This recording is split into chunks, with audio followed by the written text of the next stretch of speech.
Saya mau cerita kebenaran. 13 tahun saya menangis. 13 tahun saya mencari kebenaran. 13 tahun saya mencari seorang guru yang mursyid, yang bisa mengantarkan saya untuk menemukan kebenaran yang sejati. Dari kecil saya belajar sholat. Umur 19 tahun saya sudah hafiz Quran. Karena bapak saya kiai. Semakin saya membaca Quran, semakin dalam membaca Quran, saya semakin tidak bisa tidur. Semakin gelisah batin ini.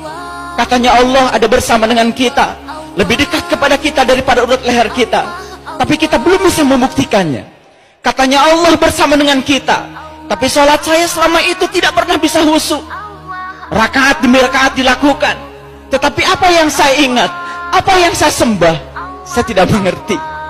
Saya membaca Quran surat Al-Ma'un, Ara'aital ladzi yukadzibu biddin, celakalah para pendusta agama. Fazalikal ladzi yad'ul yatim, yang mentelantarkan yatim. Siapa yatim itu sesungguhnya? Dari kehidupan kita sehari-hari kita tahu yang namanya yatim adalah mereka yang tak beribu, yang tak berbapa. Tapi begitu saya membuka lembaran-lembaran kitab yang hakiki, ternyata yatim bukan yang tak beribu tak berbapa, bukan manusia yang namanya yatim. Yang tak beribu, yang tak berbapa bukan manusia. Setiap manusia yang lahir ke dunia pasti ada ibunya, pasti ada bapaknya, betul? Cuman ada yang sudah meninggal, ada yang masih hidup. Siapa yatim itu sesungguhnya? Yang tak beribu, yang tak berbapa. Berarti yang yatim adalah yang tidak pernah dilahirkan. Siapa yang tidak pernah dilahirkan?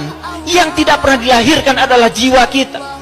Yang tidak pernah dilahirkan adalah diri sejati kita. Itu yang tidak pernah dilahirkan.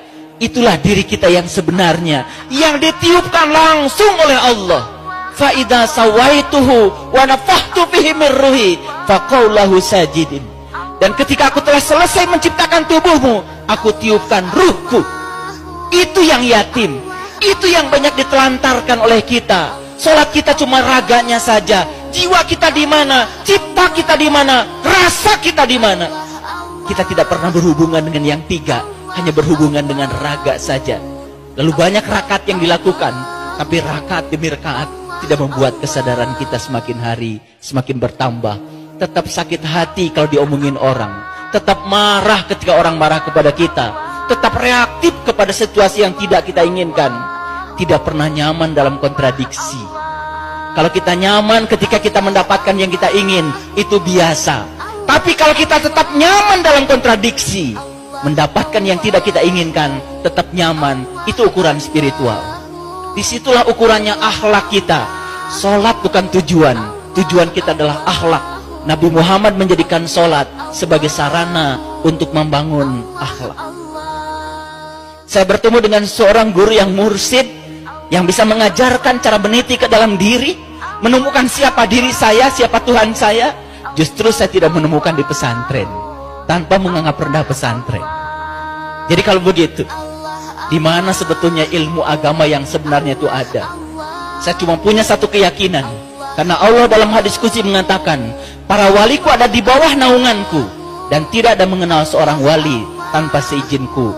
Kewalian seseorang tidak akan pernah ditampakkan kecuali kepada mereka yang mencarinya, yang merindukannya. Saya cuma bisa mendoakan pada ibu bapak sekalian, semoga setelah ini bapak ibu bisa menemukan seorang pewaris ilmunya Nabi, yang bisa mengajarkan ilmunya Nabi. Seorang sahabat bertanya pada Rasulullah, ya Rasulullah, aku bahagia hidup sejaman dengan engkau, karena aku mendapatkan ilmu langsung dari tanganmu. Apa kata Rasul? Engkau bahagia karena hidup sejaman dengan aku, tapi jauh lebih bahagia umatku, kata Nabi, yang hidup tidak sejaman dengan aku, tapi mereka masih dapat ilmuku dari para pewarisku. Maka Nabi mengatakan, al-ulama warasatul anbiya.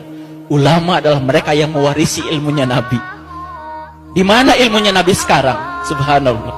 Yang menceritakan Allah banyak orangnya, yang tahu Allah sedikit orangnya. Yang mengaku menyembah Allah banyak orangnya, tapi yang diaku oleh Allah bahwa dia menyembah Allah sedikit orangnya. Allah sendiri mengatakan di Quran, Sullatun minal awwalin wa qalilun minal akhirin. Yang beriman itu sebagian awalnya banyak, tapi setelah diseleksi oleh Allah, tinggal sedikit.